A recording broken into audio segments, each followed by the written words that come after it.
මේ වීඩියෝ එක බලන ඔයා කාන්තාවක් නම් එකම එක පාරක් හරි ඔයාගේ සැමියාගේ එහෙමත් නැත්නම් පෙම්වතාගේ බුරියස්සෙන් අමුතුම පුළුංගුලියක් එළියට ගන්න ඔයා දැකලා ඇති නේද? සමහර විට ඒක දැකලා ඔයාට පිළිකුලක් හිතෙන්නේ නැති. එහෙමත් නැත්නම් මේක ඇඟ ඇතුලෙන් මතුවෙන මොකක් හරි ලෙඩක් කියලා ඔයා බය වෙන්නේ නැති. අනිත් පැත්තෙන් ඔයා පිරිමි කෙනෙක් නම් උදේ ඉඳන් මහන්සි වෙලා රැයට කමිසය ගලවනකොට බුරිය මැද තියෙන මේ අලු පාට පුළුං කෑල්ල දැකලා කොහෙන්ද මගේ ඇඟ අස්සර මේවා එන්නේ කියලා එකම එක වතාවක් හරි ඔයාටත් හිතිලා ඇති. මේ දවස්වල ලංකාවේ සමාජ මාධ්‍ය පුරාමත් ගොඩක් අය කලබල වෙලා කතා වෙන ලොකුම අභිරහසක් තමයි පිරිමින්ගේ බුරියෙන් මතුවෙන මේ පුළුං කෑලි වල කතාව. ඇත්තටම මේවා ඇඟ ඇතුලෙන් නහර දිගේ එළියට එන දේවල්ද? එහෙමත් නැත්නම් පිරිමින්ට විතරක් හැදෙන අලුත්ම භයානක ලෙඩක්ද? ලෝක ප්‍රකට විද්‍යාඥයින්ට පවා ගිනෙස් වාර්තා ජාත්‍යන්තර සම්මාන ලබා ගන්න තරමටම බලපාපු. හැබැයි කවුරුත් ප්‍රසිද්ධියේ කතා නොකරන ඔයාගේම ඇගේ හැංගිලා තියෙන ලොකුම අභිරහසක ඇත්ත කතාව තමයි අද අපි මේ වීඩියෝ එකෙන් දිගහරින්න යන්නේ.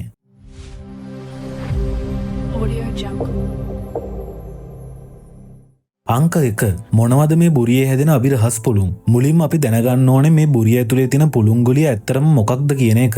ගොඩක් අය හිතන්නේ මේක නිකන් ඇදුම් වලින් ගැලවෙන නූල් කෑලි විතරයි කියලා. වෛද්‍ය විද්‍යාවේදී මේකට නිල නමක් දීලා තියෙනවා. ඒ තමයි නේවල් පෆ්. එහෙමත් නැත්නම් බෙලි බටන් ලින්ට් කියන එක.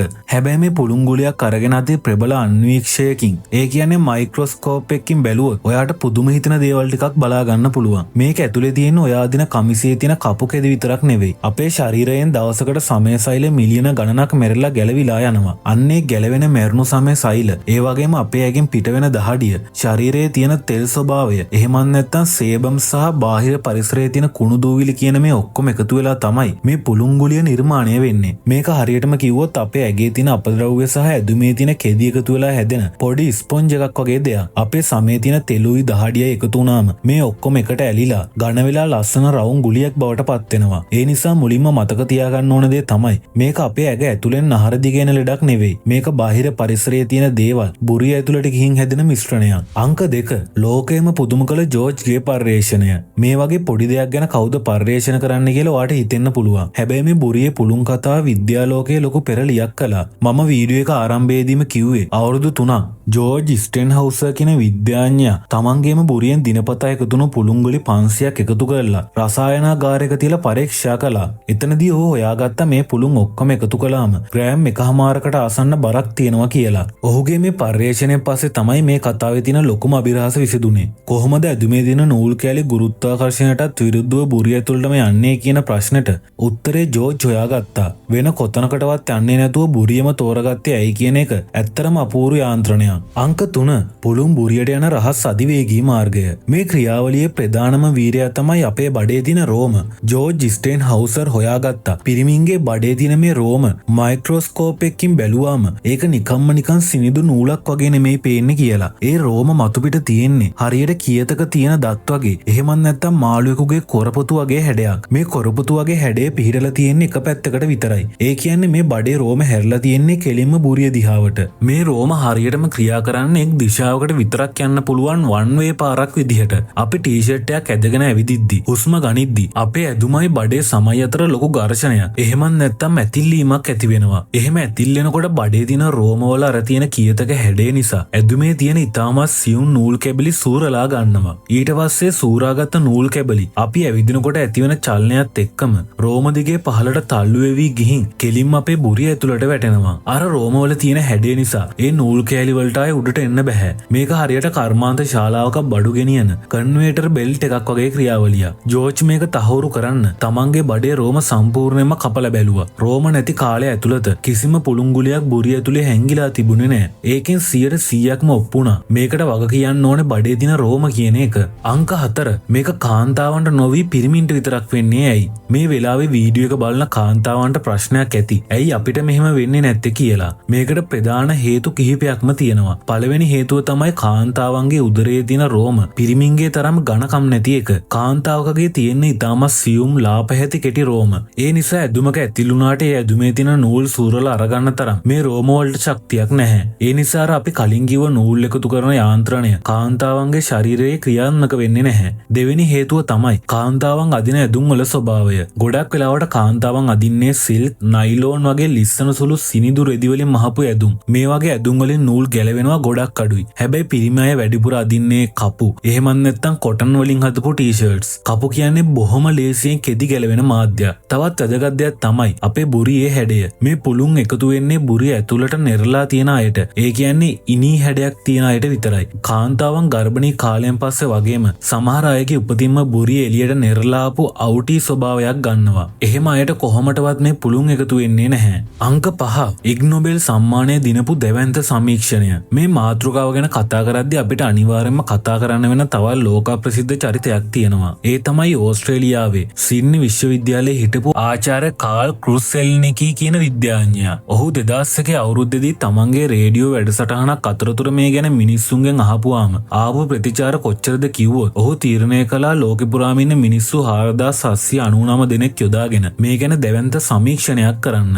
මේ සමීක්ෂණයෙන් ඔහු හොයාගත්තා මේ පුළුන් හැදෙන එක වැඩිපුරම සිද්ධ වෙන්නේ වයස අවුරුදු 20ත් 50ත් අතර ඉන්න බඩේ සහ පපුවේ හොදින් රෝම වැඩුණු තරමක් මහත පිරිමි අයට කියලා. ඔහු තවත් වැදගත් දෙයක් හොයාගත්තා. ඒ තමයි අපි අලුත් ඇඳුම් අදින දවස්වලට මේ පුළුන් හැදෙන ප්‍රමාණය ඉතාමත් වැඩි කියන එක. මොකද අලුත් ඇඳුම් වල ගැලවෙන්න ලෑස්ති වෙලා තියෙන නූල් කෙදි ප්‍රමාණය වැඩි. ඇඳුමක් කීප වතාවක් සේදුවට පස්සේ ඒකෙන් කෙදි ගැලවෙන එක ගොඩක් දුරට අඩු වෙනවා. මේ සමීක්ෂණයේ ප්‍රතිඵල කොච්චර වටිනවද කිව්වොත් 2002 අවුරුද්දේදී ඔහුට ලෝක ප්‍රසිද්ධ IG නොබෙල් සම්මානය පවා ලැබුණා. අංක 6 මොන පාට ඇඳුම් ඇඳත් මේ පුළුන් අලු පාට වෙන්නේ ඇයි? ඔයා මේ වෙනකොටත් මේ දේ අත්දැකලා තියෙනවා නම් ඔයාට තව එක දෙයක් තේරිලා ඇති. ඔයා රතු පාට ඇඳුමක් ඇඳත් කහ පාට ඇඳුමක් ඇඳත් ගොඩක් වෙලාවට මේ පුළුන් ගුලියේ පාට නිල් පාටට හුරු අලු පාටක්. මේකට හේතුව මොකක්ද? මේකත් කාලයක් තිස්සේ ලොකු අභිරහසක් වෙලා තිබුණා. විද්‍යාඥයන් මේකට ප්‍රධාන හේතු දෙකක් හොයාගෙන තියෙනවා. පළවෙනි එක තමයි අපි අදින කලිසම්. ලෝකෙ මිනිස්සු වැඩියෙන්ම අදින්නේ නිල් පාට ඩෙනිම් කලිසම්. අපි අපේ ඇඳුම් රෙදි හොදන මැෂින් එකට දාලා එකට හොදද්දි මේ ඩෙනිම් වල තියෙන ඉතාම සියුම් නිල් පාට කෙදි අනිත් හැම ඇඳුමකම තැවරෙනවා. මේවා අපේ හැට පේන්නේ නැති තරම් කුඩයි. අනිත් හේතුව තමයි අර පුළුන් ගුලියට එකතු වෙන දූවිලි දහඩිය සහ මැරුණු සමේ සුදු පාට කොටස්. මේ දේවල් වල වර්ණය ගොඩක් වෙලාවට අලු පාටයි. ඉතින් අපි දවස පුරාම අදින ඇඳුම් වල තියෙන විවිධ පාටවල වල නූල් කෑලි මේ අලු පාට දූවිලි සහ නිල් පාට නූල් එක මිශ්‍ර වුණාම අන්තිමට හැදෙන අවසන් වර්ණය වෙන්නේ නිල් පාටට හුරු අලු පාටක්. හරියට වෝටර් කලර්ස් පාට ගොඩක් එකට කලවම් කළාම අලු පාටක් හැදෙනවා වගේ වැඩක්. හැබැයි ඔයා කවදාවත් හොදලා නැති අලුත් මලුත් රතු පාට ටී-ෂර්ට් එකක් ඇඳුත් එදාට හැදෙන පුළුන් ගුලිය රතු පාට වෙන්න තියෙන ඉඩකඩ ගොඩක් වැඩි. අංක 7 ගිනෙස් වාර්තා පොතට ගිය අමුතුම විනෝදාංශය.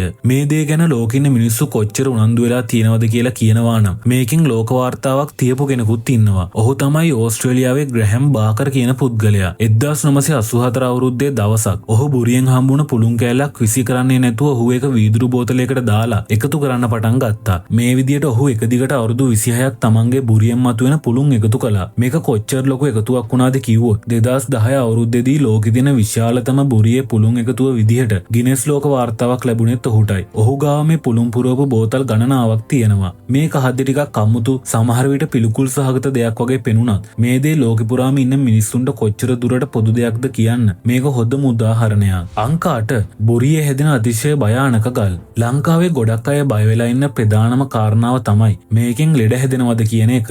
වෛද්‍යවරු පැහැදිලිවම කියන විදිහට මේකෙන් කිසිම අනතුරක් නැහැ. ඇත්තටම කිව්වොත් මේ ක්‍රියාවලිය අපේ ශරීරයට කරන්නේ ලොකු උදව්වක්. අපේ බඩේ තියෙන දූවිලි සහ බැක්ටීරියා මේ පුළුන් ගුලියට ඇලිලා තමයි බුරිය ඇතුළට යන්නේ. අපි නානකොට පුළුන් ගුලිය අයින් කළාම අර දූවිලි ටික ඔක්කොම එකපාර අයින් වෙලා යනවා. හරියට ශරීරයේ ස්වාභාවික ෆිල්ටර් එකක් වගේ තමයි මේ යාන්ත්‍රණය වැඩ කරන්නේ. හැබැයි මේක ලොකු ප්‍රශ්නයක් වෙන එකම එක අවස්ථාවක් තියෙනවා. ඒ තමයි කවුරු හරි කෙනෙක් මේ ගැන කිසිම අවධානයක් නොදී අවුරුදු ගාණක් තිස්සේ තමන්ගේ බුරිය පිරිසිදු කරන්නේ නැතුව හිටියොත් එහෙම වුණොත් මේ එකතු වෙන පුළුන් කෑලි මැරුණු සම දහඩිය සහ තෙල් එක්ක එකතු වෙලා ගල් වෙන්න පටන් ගන්නවා. කාලයක් ඇති මේක හරියට කළු පාට තද ගලක් වගේ බුරිය ඇතුලේ හිර වෙනවා. වෛද්‍ය විද්‍යාවද මේ තත්ත්වයට කියන්නේ ඔන්ෆොලොලිත් එහෙමත් නැත්නම් නේවල් ස්ටෝන් එකක් කියලා. මේ වගේ ගලක් හැදුනොත් ඒක ඇතුලේ ලොකු බැක්ටීරියා වර්ධනයක් වෙලා භයානක ආසාදන ඇති වෙන්න පුළුවන්. එතකොට බුරියෙන් සැර දුර්ගන්ධයක් එන්න, කසන්න, රතු වෙන සහ සමහර විට සැර වේදනාවක් එන්නත් පුළුවන්. ලෝකේ සමහර මිනිස්සු තමන්ගේ බඩේ පිළිකාවක් හැදිලා කියලා බය වෙලා ස්ප්‍රිතාලයට ගිහින් ස්කෑන් කරලා බලද්දි තමයි හොයාගෙන තියෙන්නේ. මේ තියෙන්නේ අවුරුදු ගාණක් තිස්සේ පිරිසිදු නොකරපු නිසා හැදුණු බුරියේ ගලක් කියලා. මේ වගේ තත්ත්වයකදී අනිවාර්යයෙන්ම වෛද්‍යවරයෙක් පවා පොඩි සැත්කමක් මාර්ගයෙන් තමයි මේක අයින් කරගන්න වෙන්නේ. අංක 9 මේ පුළුන් එකතු වෙන එක නවත්ත ගන්නේ කොහොමද? ඔයාටත් මේ ප්‍රශ්නේ දිනපතාම වදයක් වෙලා තියෙනවා නම් මේක නවත්ත ගන්න ක්‍රම කීපයක් තියෙනවා. පළවෙනි සහ සාර්ථකම ක්‍රමය තමයි බඩේ තියෙන රෝම ඉවත් කරන එක. රෝම නැත්තම් අර කපුකෙදි බුරිය ඇතුළට තල්ලු කරන්න කිසිම යාන්ත්‍රණයක් ඉතුරු වෙන්නේ නැහැ. අනිත් විසඳුම තමයි පරණ ඇඳුම් අදින එක. ඔයාට ගෙදර ඉන්න වෙලාවට මේ දේ වෙන එක කරදරයක් නම් සෝදලා පරණු ටී-ෂර්ට් පාවිච්චි කරන්න පුළුවන්. මොකද ඒවායේ ගැලවෙන්න තරම් නූල් කෙදි ඉතිරි වෙලා නැහැ. හැබැයි මේ මොන දේ කළත් අනිවාර්යයෙන්ම කරන්න ඕන වැදගත්ම දේ තමයි පෞද්ගලික පිරිසිදුකම. මේක මේ තරම් කරදර වෙලා නවත්ත ගන්න ඕන දෙයක් නෙවෙයි. ඔයා දිනපතා නානකොට හෝ ඇඟ හොදනකොට සබන් ටිකක් පාවිච්චි කරලා ඇගිල්ලෙන් බොහොම මෘදුව බුරිය ඇතුළ පිරිසිදු කරන්න අමතක කරන්න එපා. ඒ වගේම නාලි වරුණාට පස්සේ තුවායෙන් බුරිය ඇතුළ හොදට පිහ දාන්න. තෙතමනේ රැදිලා තිබුණොත් අර නූල් කෑලි ඉතා ඉක්මනින් ඇලිලා තැම්පත් වෙන්න තියෙන ඉඩ කඩ වැඩි. ඒ නිසා බුරිය වියලිව තියාගන්න එක ගොඩක් වැදගත්. ඉතින් ඔන්න ඔය විදිහට තමයි ඇඟ ඇතුලෙන් එනවා කියලා ගොඩක් අය බය වෙලා හිටපු අභිරහසක් කියලා හිතන් හිටපු බුරිය පුළුන් කෑල්ලේ විද්‍යාත්මක ඇත්ත කතාවදි ගැහැරෙන්නේ. බැලූ බැල්මට කිසිම තේරුමක් නැති වුණත් මේ වගේ පුංචි දේවල් පිටිපස්සෙත් අපේ ශරීරයේ කොයිතරම් අපූර්ව විද්‍යාත්මක යාන්ත්‍රණයක් හැංගිලා තියෙනවද? අපි හිතන්නේවත් නැති පුංචි දේවල් ඇතුලේ පවා මේ වගේ ලොකු විද්‍යාත්මක කතා හැංගිලා තියෙනවා. අදින් පස්සේ ඔයාගේ ෂර්ට් එක ගලවනකොට බුරියේ පුළුන් කෑල්ලක් දැක්කොත් බය වෙන්නවත් කලබල වෙන්නවත් එපා. ඔයාට මේ අත්දැකීම තියෙනවද? කවදා හරි බුරියෙන් මේ වගේ පුළුන් කෑලි හම්බෙලා තියෙනවද? ඔයාගේ බුරියෙන් මතුණු පුළුන් කෑලි මොන පාටද කියලා පල්ලෙහාන් කමෙන්ට් එකක් දාගෙන යන්නත් අමතක කරන්න එපා. මේ වගේ ලෝකයේ තියෙන අපි නොදන්න පුදුම හිතන දේවල් හැංගුණු කතා ගැන දිගටම දැනගන්න අමතක නොකර අපේ channel එක අදම subscribe කරන්න. එහෙමනම් තවත් මේ වගේ ත්‍රාසජනක කුතුහලයේ පිරුණු වීඩියෝ එකකින් අපි ඊළඟ දවසේ හමු වෙමු. සුබ දවසක්.